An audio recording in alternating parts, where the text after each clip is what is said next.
Itu pasti. Jadi misalkan pada saat kita menghipnotis orang, terus kita ngomong, ketika kamu bangun, kamu akan bunuh ibu kamu. Kamu akan ngatain apalah jelek-jelek sama ibu kamu. Itu nggak akan bisa.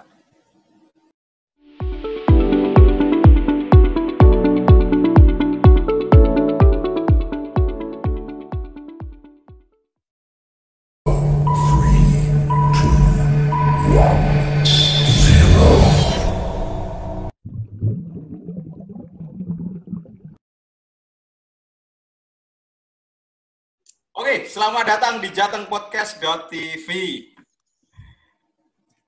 Ketemu lagi, udah lama gak berjumpa. Piye Cak, kabarnya Cak, Arif? Alhamdulillah. Kabarnya sehat-sehat, tapi lagi capek ya kan, ngurusi corona. Pak Arif itu polisi dari Probolinggo, kebetulan juga satu profesi hipnoterapi dengan saya. Nah, yang selanjutnya ini adik saya yang ke Belondong ini. Piye Dap, kabarnya Dap? Sehat Dap? Alhamdulillah, saya pripun Jateng TV. Pripun Probolinggo. Alhamdulillah. Aman ya. Jadi Faiz ini salah satu terapis dan trainer hipnoterapi di Yogyakarta ya, Is ya? Ya, betul. Oke, ini tiga-tiganya termasuk saya sama-sama trainer dan hipnoterapis. Dan yang sudah bergelut sudah lumayan lebih daripada 5 tahun ya, Bro ya? Kurang lebih saya 6 tahun, Lebih lah. 7 tahun. Lebih lah. Lebih Gitu. 6, 7, 8 lah, sekitar itu ya. Nah, Sekitar. Masih gak bosan dengan hipnotis, Bro? Alhamdulillah enggak. Nah, saya Oke, Carif masih bosan dengan hipnotis? Otomatis enggak lah, Bro. Enggak ya? Oh, hipnotis tuh menyenangkan. Karena itu termasuk hobi kita ya. Hobi kita. Suka dukanya hipnotis kan juga banyak sekali ya. Salah satunya duka yang paling banyak adalah image pandangan seseorang terhadap hipnosis itu sendiri. Nah, pertama saya mau tanya sama Cak Arif dulu nih. Cak, nek ning Jawa Timur ya, Cak, itu kan budayanya masih kental ya. Jawa ini juga Jawa, masih kental, di sana juga sama. Hipnotis pandangannya kalau di Probolinggo gimana, Cak? Hipnotis pandangan di kawasan Probolinggo. Ya inilah. Ya alhamdulillah sebagian besar sekarang sekarang ini udah banyak yang mulai paham lah daripada yang dulu. Kalau dulu awal-awal 2012, 2013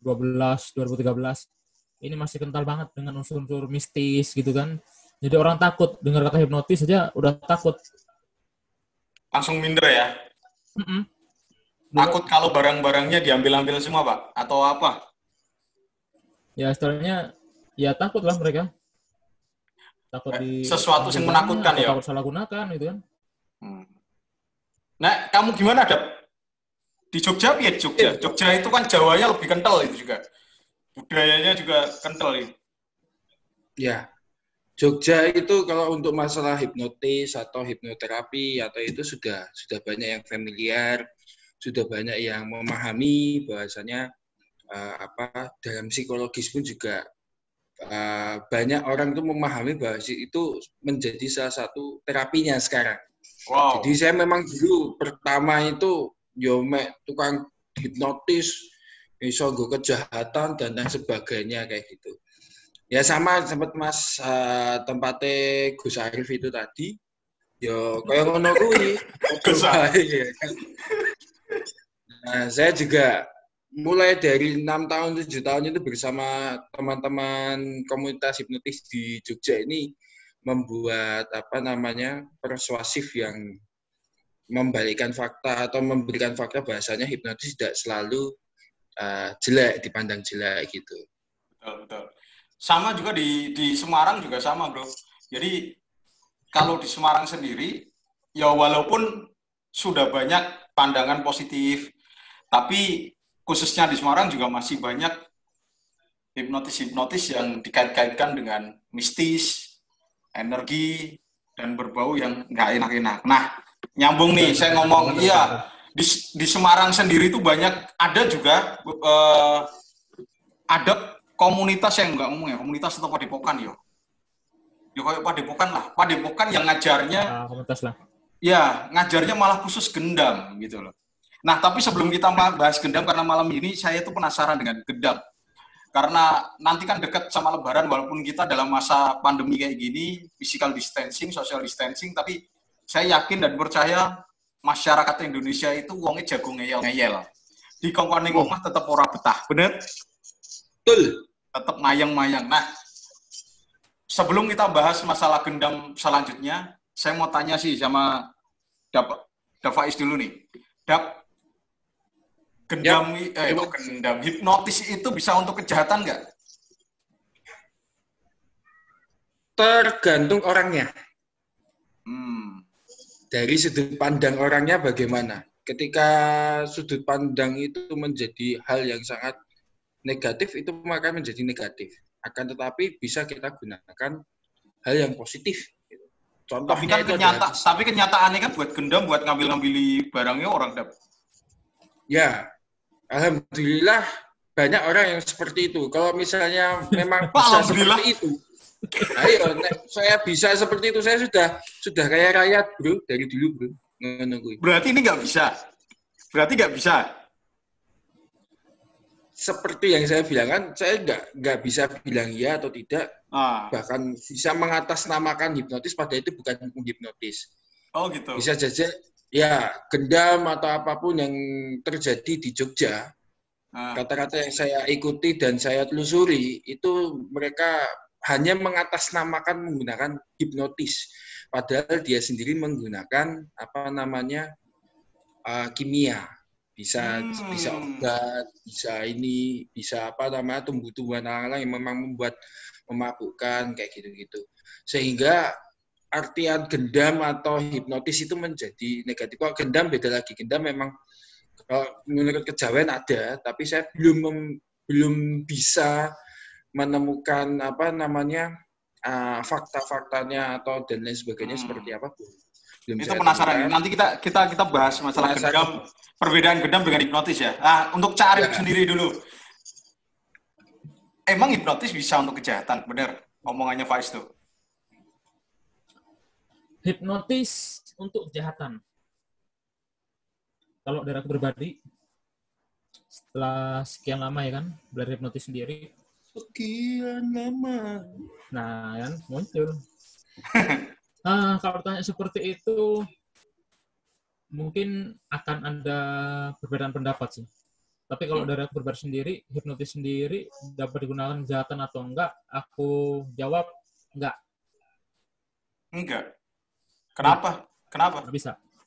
Kenapa? Yang seperti ini. Kalau misalnya kita sama-sama belajar tentang keilmuan hipnotis ya kan, kembali ke basic yang lama dulu. Ketika sebuah sugesti yang diterima oleh alam bawah sadar selalu bersifat positif. Ketika ada sugesti yang bernilai negatif atau berlawanan dengan norma, kepercayaan, agama, atau keyakinan, pasti tidak akan masuk ke alam bawah sadar seorang dan akan ditolak mentah-mentah. Itu pasti. Jadi misalkan pada saat kita menghipnotis orang, terus kita ngomong, ketika kamu bangun, kamu akan bunuh ibu kamu. Kamu akan ngatain apalah jelek-jelek sama ibu kamu. Itu nggak akan bisa. Kenapa? Kan mereka juga bisa aja melakukan itu, Pak. Dan mereka bisa aja melakukan seperti itu. Cuma ketika dalam posisi hipnotis seperti itu, ketika kita memberikan sebuah perintah, sugesti, yang nilainya negatif, yang udah aku omongin tadi ya kan, yang berkaitan dengan keyakinan, sara, norma adat, seperti itu akan menimbulkan sebuah reaksi dari filter mental seseorang sendiri. Reaksinya berupa penolakan. Yang kedua, dia akan langsung terbangun dengan sendirinya. Nah, bukan. Hipnotis kan bukan gini, Pak. gimana? Hipnotis kan konteksnya bukan orang yang ditidurkan aja kan, seperti kayak Ah, gendam. Saya sendiri meyakini bahwa hipnotis itu sama dengan gendam. Nanti kita bahas itu, oke. kita bahas itu. Yang jadi pertanyaan adalah, untuk kita seorang hipnoterapis atau seorang hipnotis sendiri, itu bisa nggak digunakan hipnosisnya sendiri, ilmunya digunakan untuk negatif, bisa nggak? Makanya aku mau jelasin dulu yang dari awal dulu. Nanti akan menginjak ke pada saat kita menghipnotis yang entah model waking, model gendam seperti itu, ya kan? Hmm. Nah, akan menginjak ke situ. Dari awalnya sendiri aku omongin, basic hipnotis itu seperti itu. Kita nggak bisa menggunakan sugesti yang bernilai negatif. Nggak bisa. Otomatis orang itu akan bereaksi di situ, akan bangun dengan sendirinya, akan melakukan penolakan, perlawanan di situ. Nah, menurut saya, terus menurut Nah, ini Faiz diem dulu ya. Saya juga saya mau ngobrol dengan Cak Arif dulu. Sementara oke. mood dulu untuk Faiz. Cak, kalau kita lihat seperti di TV, ada sugesti yang mempermalukan suyetnya. Ah. Bukannya itu sebuah kejahatan. Kenapa kok bisa terjadi dan diikutin, Pak? Ini agak lucu ya. Nah. Kenapa lucu? Setiap orang yang berpikiran seperti itu, paling tidak kita harus bisa berpikir secara jernih dulu. Pertama, itu muncul di TV. Yang kedua, sebelum muncul di TV, pasti ada yang namanya casting. Sebelum casting, pasti ada persetujuan. Pasti tuh. Nggak mungkin secara tiba-tiba orang yang syuting, terus bongkar aibnya, apa permasalahannya, gini-gini. Bisa nuntut dia. Kalau di jalan, Pak, kan pernah dong. Sting hipnosis juga pernah dong. Pernah. Saya masih unik dengan pemikiran Cak Arif nih. Sebetulnya ada sepatu dibuat telepon, dia ngomong sendiri dengan HP, terus dia sama pohon sendiri. Itu kira-kira itu suatu bentuk tindak kejahatan atau tidak? Jangan berlindung atas dasar entertainment ya. Jangan berlindung dari dasar entertain nih, Pak. Kejahatan nggak sih, Pak? Kalau dibilang seperti itu, agak susah ngomongnya sih. Kalau seperti itu dikategorikan sebagai kejahatan. Karena apa? Kita harus menentukan dulu, kejahatan ini apa sih yang maksud kejahatan? Kejahatan itu kan, kalau menurut saya sendiri ya, sekarang saya bukan pakar hukum, kalau Cak Arif kan polisi. Menurut pandangan saya adalah sesuatu dari perilaku seseorang yang melakukan suatu kegiatan yang itu sifatnya merugikan orang lain, itu kejahatan. Benar yang merugikan orang lain, kejahatan. Iya dong. Contoh, saya ngambil HP-nya Bapak, walaupun saya bercanda, terus nggak saya kembalikan, berarti bisa dikatakan saya mencuri. Benar kan? Suatu kejahatan. Terus saya bercanda dengan Bapak, terus menggunakan kata-kata yang kurang sopan nih. Niatnya bercanda, sama dengan tadi entertain lah, hiburan. Tapi Bapak nggak suka. Akhirnya Bapak melaporkan ke polisi dengan dalih pencemaran nama baik atau tindakan tidak menyenangkan. Berarti suatu bentuk kejahatan nggak? Kalau dalam konteks seperti itu, aku bisa ngomong itu sebuah bentuk kejahatan. Nah, berarti kan merugikan. Kira-kira ada orang yang telepon, kira-kira ada nggak sih orang yang mau sepatu dijadikan telepon gitu, Pak? Kalau dalam realita ada nggak orang yang mau sepatu dijadikan telepon, terus ngomong sama kambing? Ada nggak sih kalau di lapangan? Saya yakin di street juga banyak kok. Street juga banyak orang yang pakai sting hipnosis kayak gitu. Nah, makanya yang harus dipahami dulu di sini, kejahatan itu apa dulu? Baru kita bisa mengkategorikan perilaku-perilaku apa yang dimaksud dengan kejahatan. Nah, kalau yang saya jelaskan tadi, saya contohkan itu termasuk kejahatan juga? Yang dijelaskan tadi, dalam konteks tadi, istilahnya yang merugikan orang lain, merugikan orang lain loh ya. Bener. Itu dikategorikan kejahatan. Bener, makanya cuma gini. Ketika kita kembali ke arti kejahatan sendiri, sebuah tindakan yang merugikan orang lain dan berimplikasi hukum di situ. Ingat, dan berimplikasi hukum di situ. Jadi misal, ketika ada orang kita hipnotis nih, terus kita lecehkan, singkat kata lah, kita street, tahu-tahu kita buat seolah-olah orang di sebelahnya nih tokoh idolanya gitu kan, sampai nyiumi, sampai meluk-meluk dia gitu kan. Apakah itu sebuah kejahatan? Nah, kalau dipandang dari sisi kemanusiaan, kok bisa kayak gitu ya? Sisi kemanusiaan nih, itu ya. Kok nggak enak banget? Kok serem banget hipnotis? Otomatis orang kan nganggap itu sebuah kejahatan. Kalau dari sisi kemanusiaan, tapi kalau dari sisi hukumnya, itu bukan sebuah kejahatan. Kenapa aku bilang bukan sebuah kejahatan? Karena pada saat melakukan seperti itu, dia dikenalkan dengan idolanya, ini idolamu. Dia menyukai ya berarti ya? Dia jadi menyukai idolanya. Jadi saat dia melakukan itu, dia menyukai itu ya Pak? Menyukai.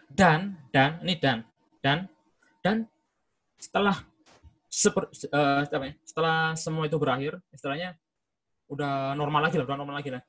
Di situ tidak ada penyesalan ataupun sebuah protes lah, dalam penyesalan atau protes, nggak ada seperti itu. Soalnya apa? Aku udah ngalami sendiri seperti itu. Tapi bukan aku sih, tapi dari muridku lah seperti itu. Soalnya dia keterlaluan pada saat street. Akhirnya si Suyet ini dia protes. Nah tuh, pada saat dia protes, itu jelas, itu bisa berimplikasi hukum. Ya, karena si korban nggak terima ya, benar ya? Nah, karena nggak terima. Merasa dirugikan. Nah, beda lagi kita melakukan street. Orang itu mau dengan sukarela. Orang itu mau sukarela, dan pada saat kita tunjukkan videonya, dia bisa senyum-senyum, dia bisa ketawa-ketawa, dia bisa terhibur juga dengan aksi kita. Beda lagi seperti itu. Oke, coba aku tanya. Kalau ngomong hipnotis ini itu kejahatan atau bukan, kita harus lihat dari konteksnya dulu seperti apa. Jadi nggak bisa kita menyamaratakan, orang yang tahu-tahu hipnotis, dia berbicara sama kuda, kambing, sama pegang telepon pakai sepatu, itu kan, itu sebuah kejahatan. Nggak bisa kita bicarakan pukul rata seperti itu. Berarti tergantung dari sisi korban, karena yang menyatakan bahwa itu suatu hukum atau tidak, yang merasa dirugikan ya itu kembali lagi ke orangnya ya, yang dilakukan itu ya. Nah, contoh simpelnya seperti ini. Kalau misalkan lu nih bro, aku ngomong, bro, aku utang dong 1 juta. Lu ngasih 1 juta, terus aku nggak bayar, dan lu nggak ada masalah untuk itu, apa kejahatan? Enggak sih. Orang lain tahu seperti itu. Orang lain nganggap loh, itu nggak beres, itu nggak bayar loh, kan sama nyuri. Menurut orang lain itu masalah ya, benar ya? Iya, gimana dong? Oh iya, benar sih. Benar. Nah, kalau kamu Dat,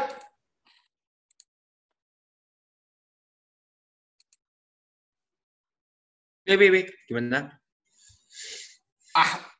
Ini udah berapa menit saya ngobrol sama Cak Arif, kamu cuma diam, kamu cuma lihat di bawah. Resek gitu gimana? Saya juga mencari informasi yang dikatakan. Saya masih ingat Gus Arif itu dulu pernah cerita ke saya ketika masih ngobrol di Jogja. Dia ini sempat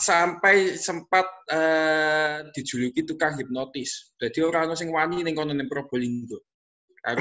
Gus Arif itu. sampai terkenalnya itu Arif itu Pak Polisi sing iso hipnotis ngono. Kok iso barangnya dihipnotis kabehnya. Itu ini bro, julukan masa lalu ya kan, saat orang-orang di sini masih belum familiar dengan kata hipnotis ya kan. Betul. Nah, jadi dikiranya aku dulu dukun. Nah, artinya itu tadi bro, kembali ke apa namanya, ke kita juga, bahasanya ke masyarakat, kita mengedukasinya bagaimana. Ya, betul. Betul, semuanya itu yang dikatakan Arif itu betul. Yo awak dewe, saya sebagai seorang orang awam sendiri tidak tahu bagaimana.